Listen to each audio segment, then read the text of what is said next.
Imagine standing on the docks of a coastal city in the mid-19th century.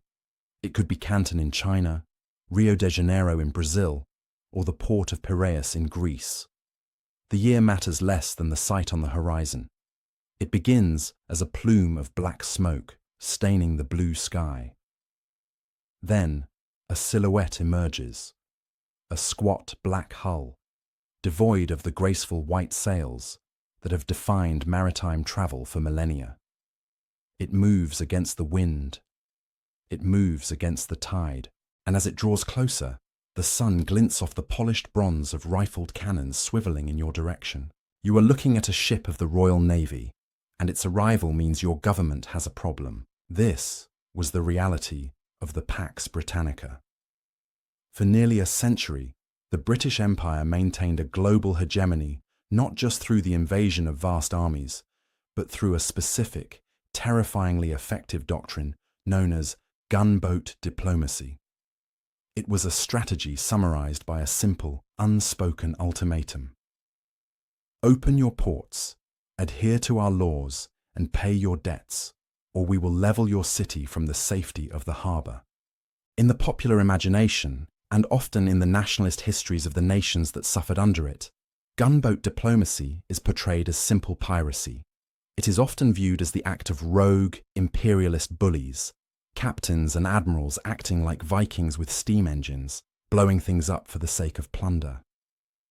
While the destruction was real and the bullying undeniable, this view misses the terrifying sophistication of the system.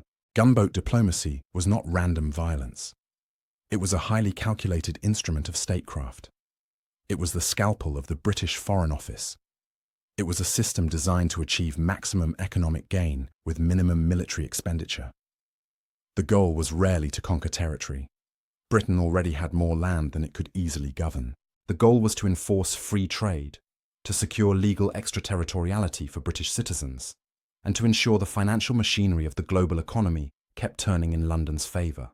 To understand how a small island nation off the coast of Europe could effectively act as the world's police force, judge, jury, and debt collector, we have to look beyond the battles. We have to look at the machinery of coercion. We must answer the central question.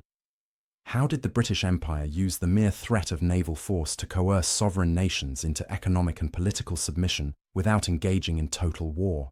The answer lies in a triad of power: a technological revolution that changed the physics of warfare, a global logistical network that created a panopticon of surveillance, and a ruthless willingness to target the economic arteries of any nation that dared to say, no, we are going to dismantle the mechanics of this system.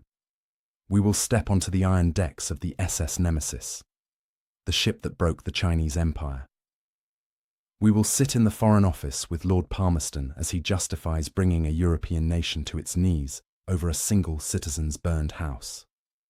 And we will witness the bombardment of Kagoshima, where the samurai of Japan learned the hard way that their swords could not cut through explosive shells. This is not a story of heroic charges or desperate defences. This is the story of how the world was opened at the barrel of a gun. This is the anatomy of gunboat diplomacy. To understand why gunboat diplomacy became such a terrifying force in the 19th century, we must first recognise the limitations of naval power that preceded it. For centuries, the Royal Navy, the navy of Nelson and Trafalgar, ruled the waves, but its power stopped at the shoreline. A wooden ship of the line was a magnificent beast, a floating fortress of oak and canvas, but it was a slave to the elements. It needed deep water, and more importantly, it needed the wind. If a foreign government wanted to resist British pressure, they simply had to retreat upriver. A massive 100-gun warship could blockade a harbour, but it could not navigate the shallow, twisting arteries of a nation's interior. It could not sail against the current of the Yangtze or the Pearl River to threaten a capital city. The wind was the great equalizer. If the wind died, the British Empire was becalmed. But in the 1830s, the Industrial Revolution collided with naval architecture, and the result was a quantum leap in military coercion, the steam-powered iron-hulled gunboat. The prototype for this new era, and perhaps the single most significant vessel in the history of colonial warfare, was the SS Nemesis. Launched in 1839, She was an oddity to the traditional naval eye. She wasn't built of noble oak, but of iron plates. She didn't rely solely on the capriciousness of the wind. She had a 120 horsepower steam engine. Most critically, she had a flat bottom and a retractable keel, allowing her to float in just 6 feet of water. The Nemesis was the technological key that unlocked the interiors of continents. When the First Opium War broke out between Britain and China, the Qing dynasty officials were confident. They believed, based on centuries of experience, that foreign barbarians were helpless in the intricate river networks of the Celestial Empire. They prepared defenses based on the logic of sailing ships. They were wrong. When the Nemesis arrived in the Pearl River Delta, the strategic calculus changed overnight. During the Second Battle of Chwempi in January 1841, the British unleashed this new weapon. The Chinese fleet, composed of war junks, was formidable by traditional standards. But the Nemesis did not fight like a ship. It fought like a predator that defied the laws of nature. Witnesses described the scene with a mixture of awe and horror. The Nemesis moved against the wind and against the tide, ignoring the elements that the Chinese sailors relied on for defense. She maneuvered with a precision that was impossible for sailing vessels, bringing her heavy cannons and rocket launchers to bear on the junks one by one. Her iron hull was impervious to the lighter Chinese weaponry, and her shallow draft allowed her to chase the fleeing junks into the shallows where they sought refuge. The result was not a battle. It was an execution. The Nemesis destroyed the Chinese fleet with almost casual ease, sending rockets screeching into the wooden junks, turning them into floating infernos.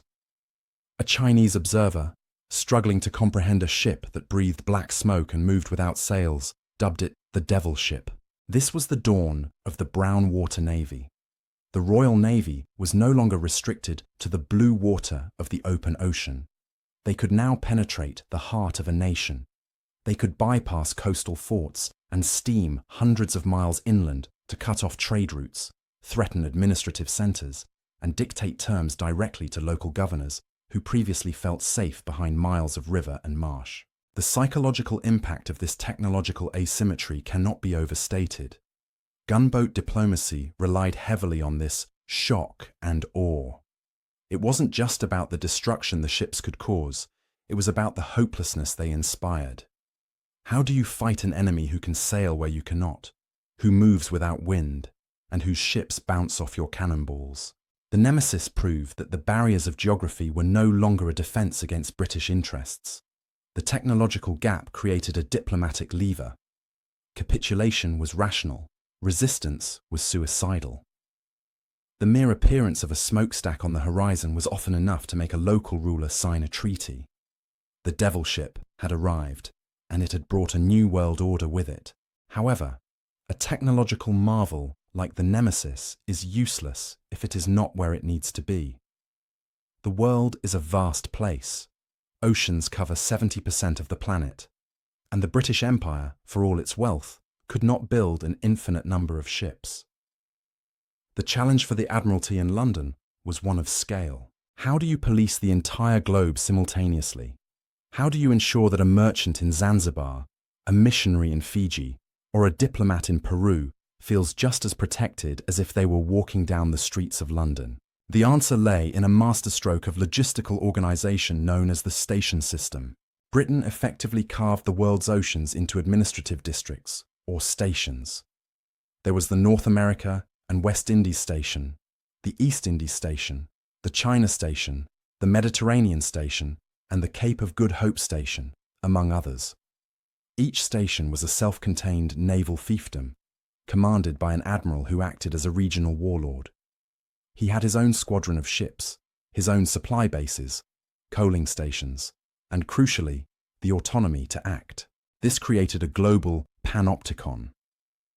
Just as the panopticon prison design creates the sensation that a prisoner is always being watched, the station system ensured that no coastal nation felt truly alone. A British warship was never months away.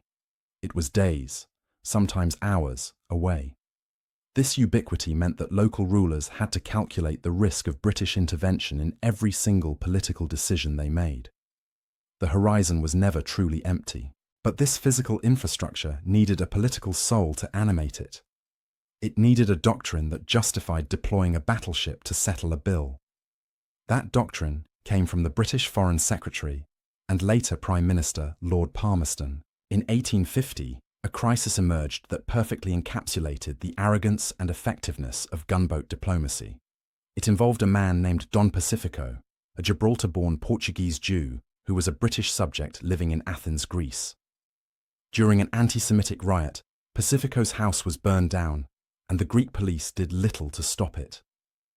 When the Greek government refused to pay him compensation, Pacifico appealed to London.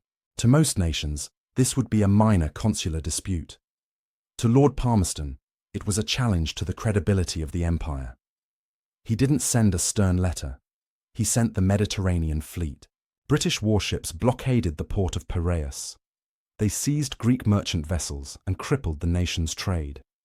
The Greek government, stunned by the disproportionate response, was forced to capitulate and pay Pacifico's claims. Palmerston was criticised in Parliament for using a sledgehammer to crack a nut.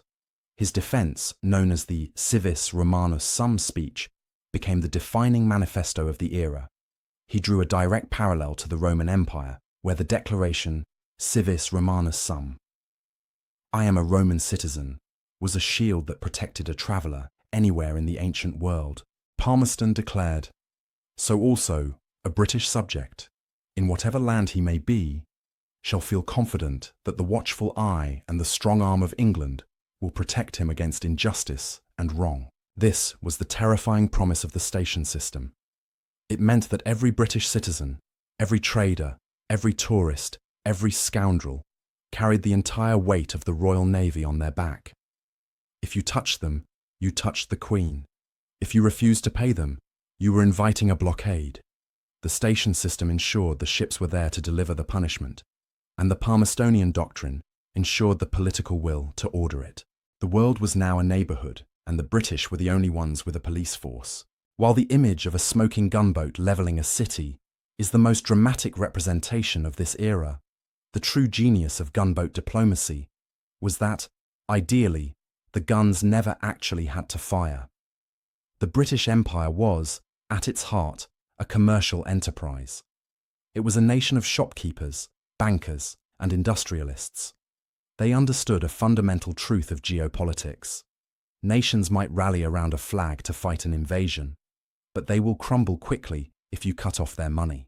This brings us to the third and perhaps most effective pillar of the doctrine, economic strangulation. In the 19th century, the global economy was becoming increasingly interconnected. Nations were moving away from autarky and toward a reliance on international trade. For a country with a coastline, the harbour was its mouth. It was how it fed itself and how it paid its bills. The Royal Navy realised that they didn't need to burn a capital city to force a submission. They simply had to close the mouth. The blockade was the silent killer. It was a weapon of suffocation.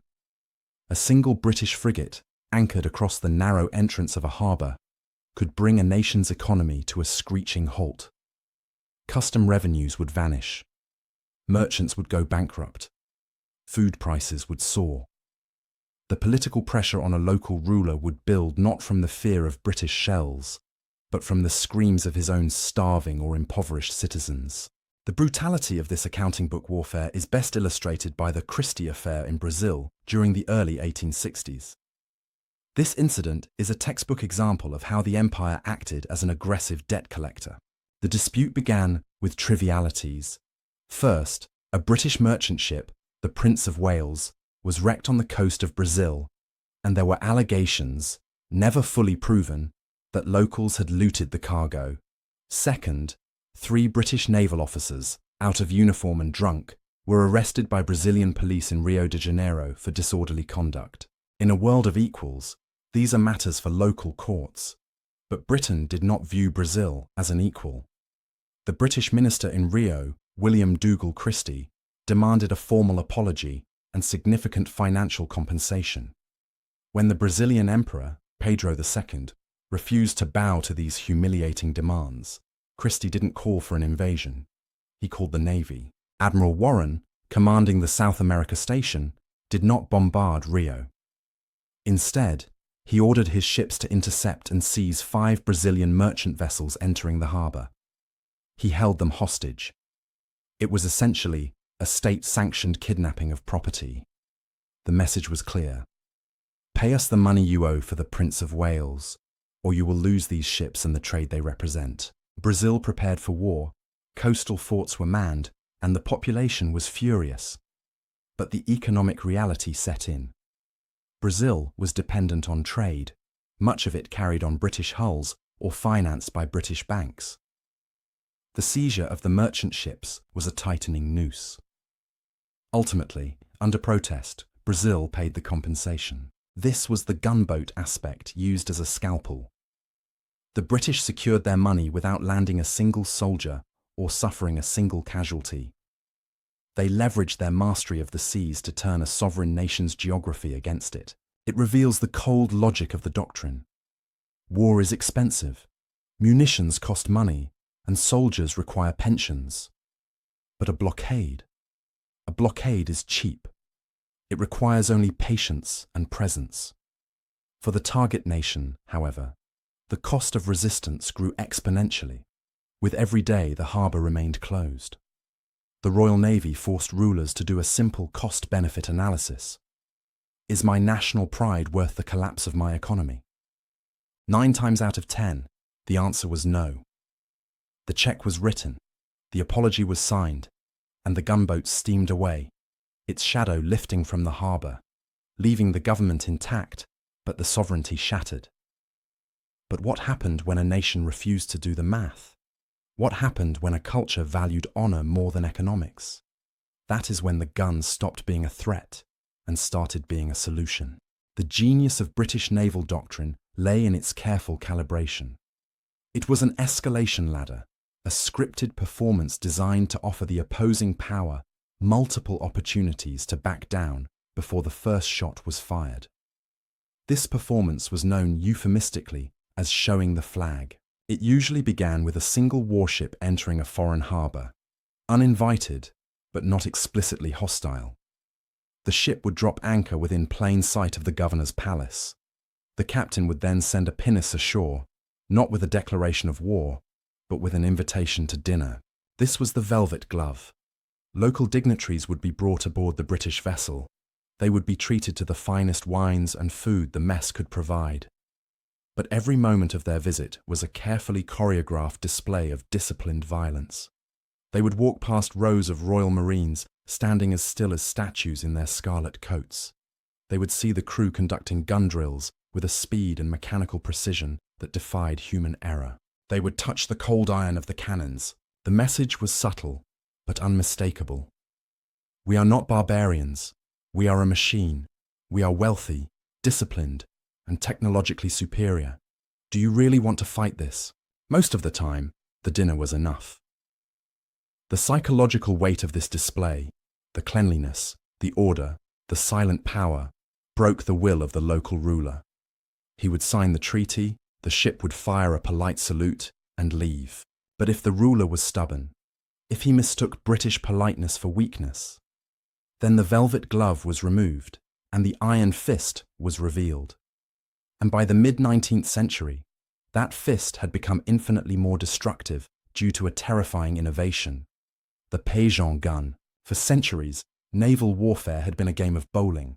Ships fired solid iron balls. These, round shot, would smash into wood, sending splinters flying, which killed men, but they rarely sank ships or destroyed fortifications outright. A wooden city or a stone fort could absorb thousands of solid cannonballs and remain standing. The Pajon's gun changed the physics of destruction. It was the first naval gun designed to fire explosive shells horizontally. These weren't solid balls. They were hollow iron spheres filled with gunpowder and tipped with a fuse. When they hit a target, they didn't just punch a hole, they exploded. Against the wooden architecture of East Asia, where cities were often built of timber, bamboo, and paper, the Pajon's gun was a weapon of mass destruction. A single shell could ignite a firestorm that no bucket brigade could extinguish. A single gunboat, anchoring just out of range of shore batteries, could now burn an entire city to the ground in an afternoon. This changed the mathematics of resistance. In the past, a local ruler might accept the risk of a few damaged buildings to preserve his honor. But with the introduction of explosive shells, the cost of resistance became total annihilation. The British captain could point his finger at a thriving port city and say, "I will erase this from the map by sunset." It was a coercive power that no emperor or shogun had ever faced. And in 1863, in the southern waters of Japan, the samurai of the Satsuma domain would force the British to prove it wasn't a bluff. They would push the escalation ladder to its final, fiery rung. The incident that would lead to the destruction of a Japanese city began, as these things often did, with a moment of cultural misunderstanding on a lonely road. In September 1862, a British merchant named Charles Richardson was riding near Yokohama. He encountered the armed procession of the daimyo of Satsuma, one of the most powerful feudal lords in Japan. By Japanese law and custom, a commoner was required to yield and bow. Richardson, secure in the arrogance of his British citizenship, refused to move aside. The samurai acted according to their code. Richardson was cut down and killed. To the Japanese, this was justice. A foreigner had disrespected a lord. To the British, it was murder. Under the Palmerstonian doctrine, the response had to be overwhelming. The British government demanded an indemnity of $100,000 and the execution of the samurai responsible. When the Satsuma domain ignored the demands, the Royal Navy was dispatched to the southern tip of Japan, to the Satsuma capital of Kagoshima. In August 1863, a squadron of 7 British warships, led by the flagship HMS Euryalus, steamed into Kagoshima Bay. The visual contrast could not have been more stark. On the shore stood the samurai, warriors steeped in a martial tradition that had remained largely unchanged for centuries, armed with swords and antiquated muskets. In the bay sat the pinnacle of the Industrial Revolution, armed with heavy Armstrong breech-loading guns and shell-firing cannon. Negotiations failed. The Satsuma officials, perhaps underestimating the willingness of the British to inflict mass casualties, stalled. Admiral Cooper, the British commander, decided to apply the standard pressure tactic. He ordered the seizure of 3 Satsuma steamships anchored in the bay, but the samurai of Satsuma were not easily cowed. As the British seized the ships, the Japanese shore batteries opened fire. This was the moment gunboat diplomacy shifted from a threat to an execution. The British returned fire, and the bay erupted. The engagement took place in the teeth of a brewing typhoon, with high winds and rough seas adding to the chaos. The British ships took hits. The captain of the flagship and several crewmen were killed by Japanese cannon fire, a reminder that the British were not invincible. However, the British response was cataclysmic. They didn't just target the shore batteries, they targeted the city. The Armstrong guns and shell-firing cannons began to lob explosive rounds into the wooden heart of Kagoshima. The high winds from the typhoon fanned the flames, turning the city into a firestorm. By the time the British fleet withdrew, huge swathes of Kagoshima had been reduced to ash. 500 houses were destroyed, along with the Satsuma steamships and factories. The bombardment of Kagoshima is a perfect case study because of its aftermath. Logistically, it was a messy battle, but politically, it was a decisive British victory. The Satsuma clan, witnessing the sheer destructive power of modern naval artillery, came to a startling realization. They could not expel the barbarians with spirit alone. In a twist of irony that defines the era, the Satsuma did not retreat into hatred. They pivoted to emulation. They realized that to defeat the West, they had to become the West. They paid the indemnity. And then, almost immediately, they approached the British, the very people who had just burned their city, to buy warships and cannon. The lesson of the gunboat had been delivered. The violence forced the opening of Japan not just to trade, but to modernization. It validated the British theory. Apply enough sharp, brutal shock, and the target nation will reorient its entire worldview to align with yours. But as the smoke cleared over Kagoshima, the British Empire was reaching the peak of its coercive power. The doctrine of gunboat diplomacy seemed unstoppable. Yet there were places on the map where the gunboats could not go, and there were rivals rising who would not be bullied. The Devil Ship had limits. If gunboat diplomacy was a magic wand for British foreign policy, it was a wand that only worked under very specific conditions. As successful as the Royal Navy was in coercing China, Brazil, and Japan, there were vast swathes of the globe where the sight of a Union Jack inspired not fear, but indifference. The doctrine had two fatal weaknesses: geography and parity. The first weakness was simple: a ship cannot sail up a mountain. At the exact same time, the nemesis was dismantling the Chinese Empire in the First Opium War, 1839–1842. The British Army was suffering one of its greatest humiliations in the First Anglo-Afghan War. While the Navy could project power hundreds of miles up the Yangtze, they could not project it into the Hindu Kush. Afghanistan was a landlocked fortress.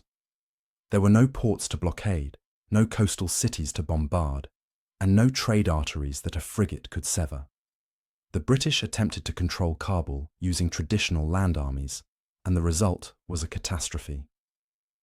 During the retreat from Kabul in 1842, an entire British army of 4,500 soldiers and 12,000 camp followers was slaughtered in the snows of the Khyber Pass. The contrast between the two wars, fought simultaneously, is the most important lesson in understanding the British Empire. It was a thalassocracy, a sea-based empire. Its power was absolute on the water and along the littoral edges of continents. But as soon as British power had to leave the range of its naval guns, it became mortal. The gunboat in gunboat diplomacy was not just the delivery system. It was the entire source of the power. Without the boat, there was no diplomacy, only a vulnerable column of men marching into hostile territory. The second weakness was even more significant. Gunboat diplomacy was, by definition, a bully's tactic. It relied on asymmetry. It worked because the British had steam engines and Payshans guns, and the targets usually had wooden junks and outdated flintlocks. It was a system designed to extract wealth from the developing world, not to challenge equals. You could not use gunboat diplomacy against France or Prussia or, by the late 19th century, the United States.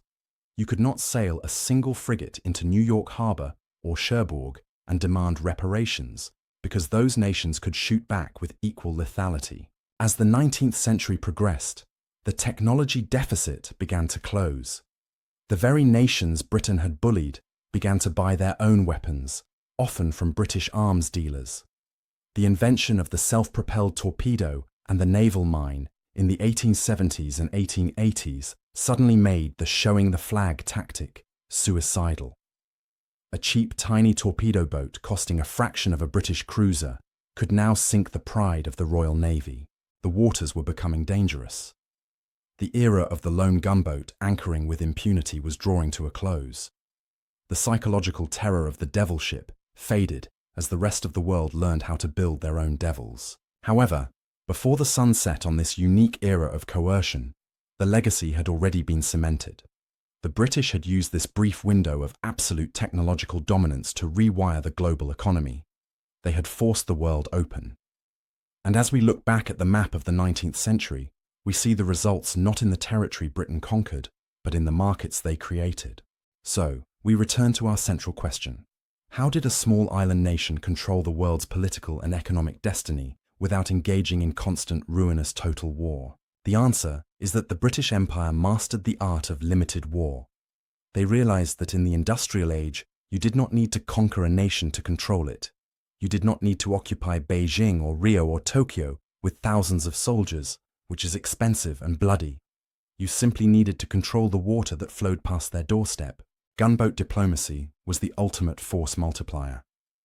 It was a system built on the triad we have explored: the technological terror of the steamship and the exploding shell, the administrative genius of the station system that placed a policeman on every corner of the globe, and the ruthless application of economic strangulation. It allowed Britain to build what historians call the informal empire. On a map, the British Empire is usually shown in red: Canada, India, Australia, but the real empire was much larger. It included China, Argentina, Siam, and the Ottoman Empire, nations that were technically sovereign, but whose economies and foreign policies were dictated by the British Foreign Office, backed by the silhouette of a cruiser in the harbour. The legacy of this doctrine is written in the geography of the modern world. The great global cities of the East, Shanghai, Hong Kong, Singapore, began their rise not as organic centres of local culture, but as treaty ports, forced open by British warships to facilitate the flow of opium, tea, and silver.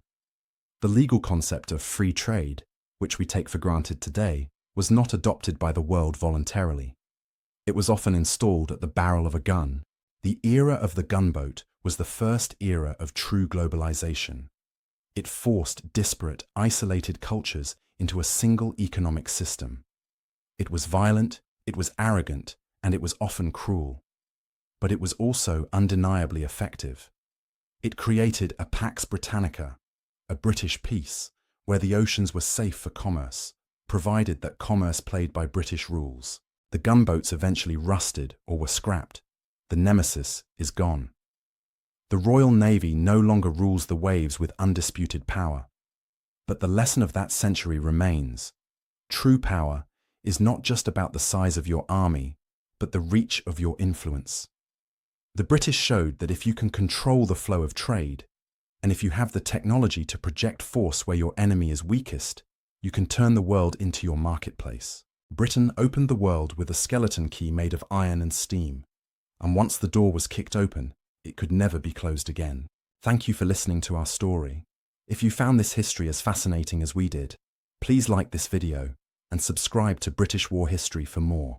We read all of your comments, so be sure to leave your thoughts below. We'll see you in the next video.